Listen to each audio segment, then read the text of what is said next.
สวัสดีครับพบกับบอนไซสเตชันครับวันนี้อยู่ในสถานีเวิร์กช็อปสเตชันต้นนี้เป็นต้นมะขามกลุ่มกอนะครับที่ทำคลิปลงไว้หลายคลิปแล้วนะครับตอนนี้ได้รายละเอียดมากขึ้นนะครับแล้วก็ฤดูกาลเหมาะสมที่จะเปลี่ยนดินเปลี่ยนกระถางนะครับวันนี้ก็จะมาทำการเปลี่ยนดินเปลี่ยนกระถางคลายลวดของต้นนี้นะครับแล้วเดี๋ยวช่วงคลายลวดนะครับเราจะมาเห็นรายละเอียดที่มากขึ้นแล้วเราจะดูวิธีการสร้างรายละเอียดเพิ่มเติมอีกครับขั้นตอนแรกนะครับก็จะตัดใบแล้วก็คลายลวดนะครับเพราะลวดบางเส้นเนี่ยอมไปแล้วนะครับแล้วก็การจะทำต้นไม้นะครับวันนี้ผมจะทำการเปลี่ยนดินด้วยครับจะต้องมีการตัดรากทำตุ้มให้บางลงนะฮะก็ต้องมีการตัดใบออกไปนะครับก็ต้องทำการตัดใบออกทั้งต้นก่อนนะฮะซึ่งมะขามเนี่ยใบเขาจะไม่เหมือนกับอย่างอื่นนะครับถ้าอย่างอื่นเด็ดเนี่ยเด็ดก็เด็ดได้นะฮะใบแก่นะครับแต่ถ้าเด็ดแล้วใบไม่หมดมันเหลือเศษแบบนี้นะครับเราก็จำเป็นต้องเก็บให้หมดนะครับเขาจะแตกใบอ่อนได้เร็วขึ้นนะครับแล้วก็ตัดทั้งต้นส่วนไหนที่เลือดอมเราจะคลายลวดออกนะครับกรณีที่เลือดอมคือแบบนี้นะครับอันนี้เราจะคลายลวดออกการคลายลวดนะครับก็หลายครั้งแล้วนะฮะท่านที่ติดตามมาโดยตลอดจะทราบนะครับว่าเราจะคลายจากปลายเข้าข้างในแต่ถ้าเราเข้าลวดเราจะเข้าข้างในออกข้างนอกนะครับการคลายก็เข้าจากข้างนอกเข้าไปข้างในนะครับที่เข้าลวดนะฮะจะเห็นเป็นรอยแผลนะฮะเป็นรอยแผลที่ลวดอมนะฮะอันนี้ที่แกะออกมานะฮะจะเห็นรอยแผลอย่างชัดเจนนะครับถ้าเราไม่คลายลวดออกอนาคตเนี่ยเปลือกไม้มันจะอมลวดไปเลยนะครับถ้าคลายไม่ได้ก็จำเป็นต้องทิ้งเอาไว้ในนั้นแล้วล่ะครับการคลายลวดก็ได้2 อย่างนะครับคือการคลายลวดเลยก็ได้นะครับหรือเราจะใช้วิธีการตัดลวดก็ได้แต่ในกรณีนี้นะครับเราจะตัดลำบากนะครับเพราะว่าเนื้อลวดเนี่ยเข้าไปในเนื้อไม้เราจำเป็นต้องคลายลวดออกนะครับการคลายลวดออกก็จะมีข้อดีอย่างหนึ่งก็คือลวดสามารถนำกลับมาใช้ได้อีกนะครับแต่ในกรณีที่แคบหรือกิ่งเล็กๆมากหรือกิ่งที่ลวดอมไปมากๆเนี่ยก็อาจจะทำให้ลวดเสียหายได้เราก็จะต้องใช้ทำการตัดลวดนะครับตัดลวดได้ในกรณีที่ปลายลวดเนี่ยเข้าไปถึงนะครับในกรณีนี้มันจะเข้าไม่ถึงนะครับก็จำเป็นต้องคลายลวดไปบางส่วนก่อนแล้วค่อยทำการตัดลวดจะมีข้อดีเลยหลักๆเลยนะครับคือกิ่งจะไม่เสียหายนะครับ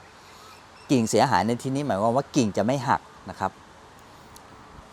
เพราะการคลายลวดแบบนี้โอกาสที่กิ่งหักหรือมือไปโดนรายละเอียดกิ่งอื่นแล้วทำให้กิ่งอื่นเสียหายเนี่ยก็เป็นไปได้นะครับเพราะฉะนั้นการตัดลวดจะมีข้อดีอยู่ตรงนี้นะครับที่ทำให้เซฟกิ่งไม้ได้แน่นอนนะครับเราต้องคิดอย่างนี้ก่อนนะครับเพราะว่ากิ่งไม้ที่เราเลี้ยงเนี่ยกว่าจะเลี้ยงได้มันนานมากนะครับถ้าเราไปทำกิ่งหักหรือเสียหายเนี่ยมันจะไม่คุ้มกับลวดที่เราได้นะครับลวดที่เราได้มันจะมีปริมาณไม่มากนักนะครับแต่ว่าการเลี้ยงกิ่งนี่เลี้ยงนานนะฮะในกรณีตัดลวดเราจะตัดในกรณีนี้นะครับคือลวดสามารถปลายที่ตัดลวดสามารถเข้าไปได้เกินครึ่งนะครับพอเราตัดไปแล้วคลายออกมานิดนึงแล้วก็จะมาตัด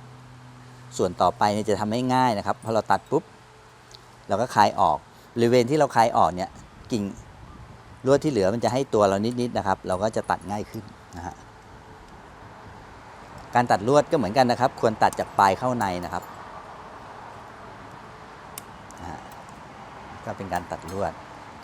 ก็จะใช้เป็นครีมตัดลวดโดยเฉพาะของเขานะครับกรณีนะฮะถ้าคลายลวดคลายจากข้างนอกนะครับคลายข้างนอกเข้าข้างในนะฮะเราอาจจะทั้งหมดต้นเลยก็ได้แล้วเข้าลวดใหม่อีกครั้งหนึ่งนะครับในกรณีที่กิ่งอยู่ตัวแล้วเราก็อาจจะไม่ต้องเข้าแล้วมาเข้าในรายละเอียดนะครับแต่ถ้ากิ่งเมนยังไม่อยู่ตัวเราก็อาจจะเข้ากิ่งเมนซ้ำอีกครั้งก็ได้ในกรณีที่เราจะเข้ากิ่งเมนนะครับสมมุติว่าเราต้องการเข้ากิ่งนี้ซ้ำนะครับเราก็อาจจะย้อนสอนนะครับย้อนสอนลวดนะฮะ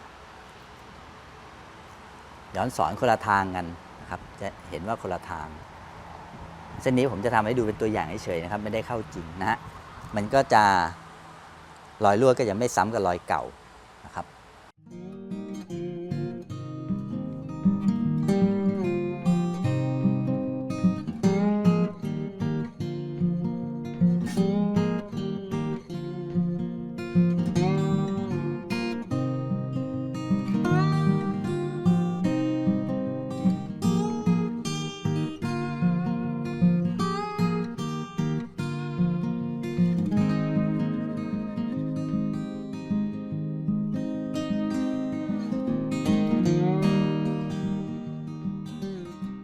นี้เป็นช่วงที่ริดใบหมดแล้วนะครับแล้วก็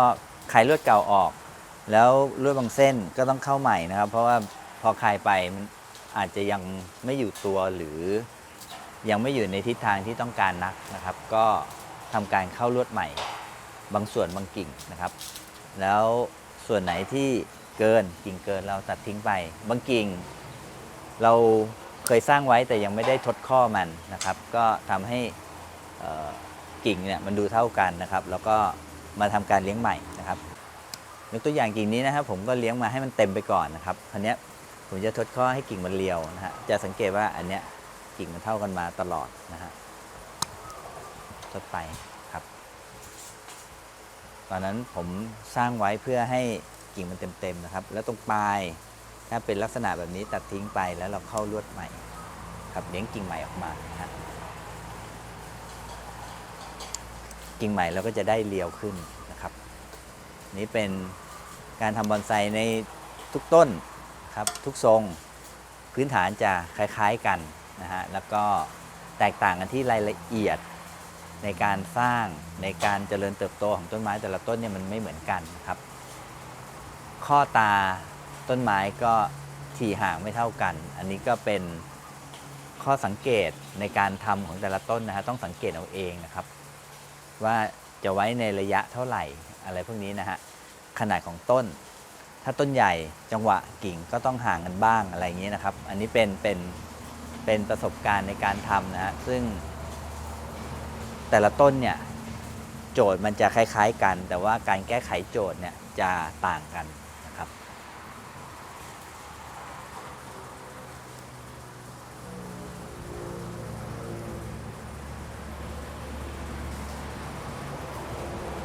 กิ่งนี้นะครับที่เราต้องเข้าลวดเพราะว่าปลายกิ่งตอนนั้นเข้าไม่ถึงนะครับเข้าได้ประมาณนี้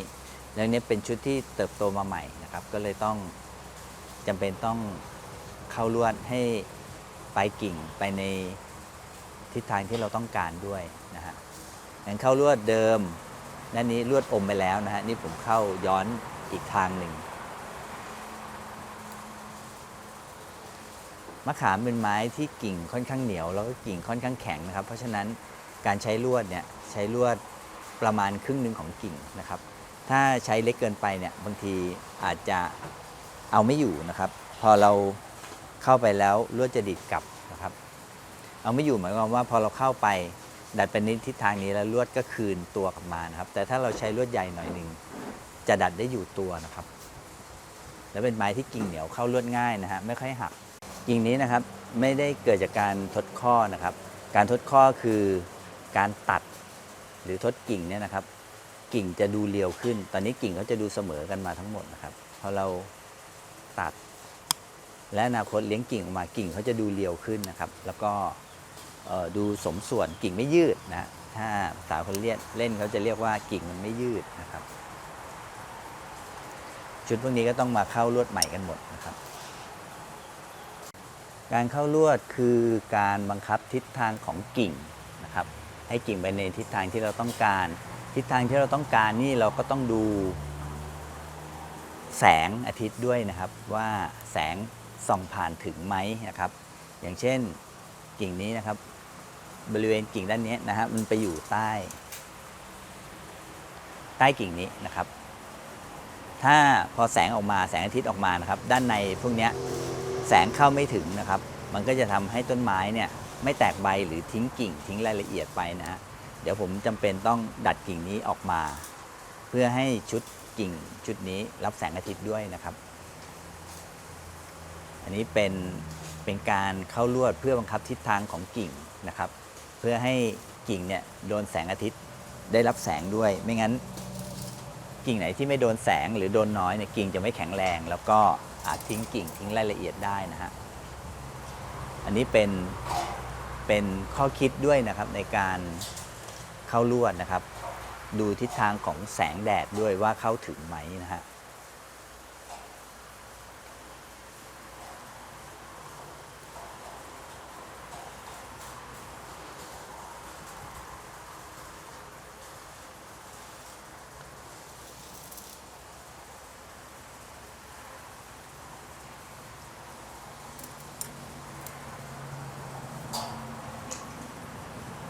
พอแบบนี้แล้วกิ่งเนี้ยเขาจะห่างออกมานะครับแล้วก็มีระดับนะครับมีระดับที่ต่ำกว่านิดนึงนะครับตรงกลางจะสูงนะครับตรงข้างๆกิ่งจะต่ำลงไปไม้จะได้พุ่มนะครับอันนี้พอเราแยกออกมากิ่งนี้จะโดนแสงชัดเจนได้แสงมากขึ้นไม้จะไม่ทิ้งกิ่งนะครับกิ่งชุดนี้เช่นกันนะครับอันนี้เป็นกิ่งที่แต่งมาใหม่กิ่งก็จะใหญ่ดูเท่ากันนะครับเราก็จะตัดไปครับแล้วเลี้ยงกิ่งชุดนี้ออกมาใหม่กิ่งชุดใหม่ออกมาเนี่ยกิ่งมันจะเรียวขึ้นนะครับไม้จะดูสวยงามกว่าครับและไม้ชุดพวกนี้นะครับเมื่อเราตัดไปแล้วนะครับมีตาไม้อยู่นะครับเขาก็จะแตกตาตรงที่เราต้องการนะครับกิ่งนี้นะครับสังเกตดูดีๆครับกิ่งนี้มันจะขึ้นมาชนเพราะฉะนั้นเราไม่ต้องการใช้มีตาไม้ตรงนี้นะฮะตัดทิ้งไปอนาคตตาไม้เนี่ยเขาจะมาแตกตรงนี้ครับตรงนี้คือตาไม้นะฮะมันจะมาแตกตรงนี้เราก็จะได้พุ่มของไม้นะครับอันนี้เป็นการทำบอนไซนะครับที่เราสังเกตดูการทำนะครับแล้วก็สังเกตความจริงของต้นไม้นะฮะในพุ่มในทรงอะไรของเขาเนี่ยมันก็คือเอาหลักของธรรมชาติมาใช้นะครับไม้เขาจะต้องกิ่งไม่เกยไม่ทับกันนะครับถ้ากิ่งเกยทับกันเมื่อไหร่เนี่ยอนาคตเขาก็จะทิ้งกิ่งไปนะกิ่งในธรรมชาติเขาอาจจะมีเกยมีทับกันแต่ว่าไม่นานกิ่งชุดพวกนั้นน่ะก็จะต้องทิ้งกิ่งไปครับแล้วก็มีกิ่งที่แข็งแรงเข้ามาทดแทนนะครับเช่นกันนะฮะการทำบอนไซเราก็ใช้กิ่งที่แข็งแรงนะฮะกิ่งที่ไม่โดนบังนะครับหรือดัดกิ่งที่บังออกไปนะฮะ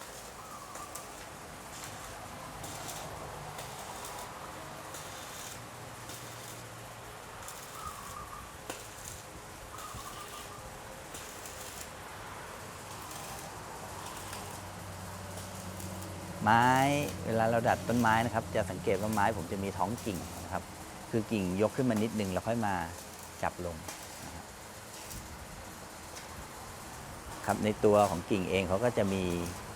การขึ้นการลงนะครับอันนี้อยู่ที่ลายมือของแต่ละคนนะครับแต่ละของผู้สร้างแต่ละคนจะไม่เหมือนกันนะครับกิ่งนี้นะฮะสังเกตดูก่อนนะครับว่ากิ่งของเขาเนี่ยมาค่อนข้างที่จะไม่มีทิศทางนะครับเดี๋ยวผมจะกระจายกิ่งออกมาครับกระจายกิ่งออกมาด้วยการใช้ลวดนี่แหละครับเป็นตัวบังคับนะครับบอนไซจึงจำเป็นต้องเข้าลวดนะครับเพราะว่าถ้าเราไม่เข้าลวดเนี่ยกิ่งเขาจะออกมาค่อนข้างที่จะสเปซสปะนะครับ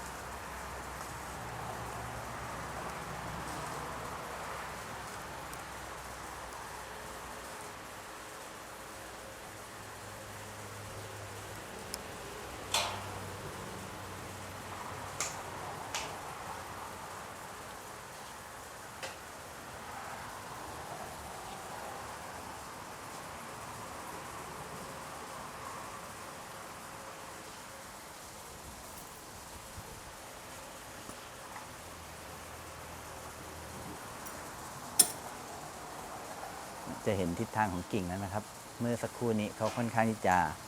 สเปะสปะนะครับกิ่งนี้เช่นกันนะครับเป็นกิ่งนี้เป็นกิ่งที่แตกใหม่ออกมานะไม่ได้ผ่านการเข้าลวดเลยก็เข้าลวดเพื่อสร้างรายละเอียดเลยนะครับ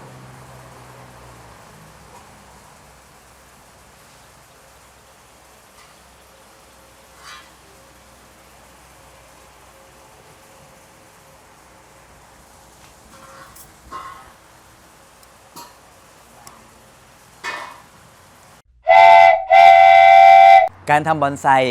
ถ้าเราจะริดใบเพื่อเข้าลวดก็ต้องรอตอนที่ไม้ใบแก่ครับถ้าไม้ใบอ่อนหรือใบเพิ่งแตกอ่อนหรือแตกมาในระยะเวลา 1-2 เดือนเราจะมาทำการริดใบนั้นไม่เหมาะนะครับเพราะว่าจะทำให้ต้นไม้โทรมได้นะครับเพราะฉะนั้นถ้าเราจะทำตอนใบแก่เมื่อ เราลิดใบไปแล้วเนี่ยเราจะเห็นโครงสร้างของต้นไม้ชัดเจนนะครับการลิดใบต้นไม้เนี่ยเพื่อเข้าลวดประการแรกนะครับประการที่ 2เมื่อไม้ใบแก่เราลิดใบออกไปเนี่ยมันก็เหมือนเป็นการช่วยต้นไม้นะครับให้เขาได้สร้างใบใหม่ขึ้นมาแทนนะครับและใบใหม่ในกรณีของบอนไซเนี่ยถ้าเราลิดใบไปใบที่แตกออกมาใหม่เนี่ยจะทำให้ขนาดใบเล็กลงนะครับ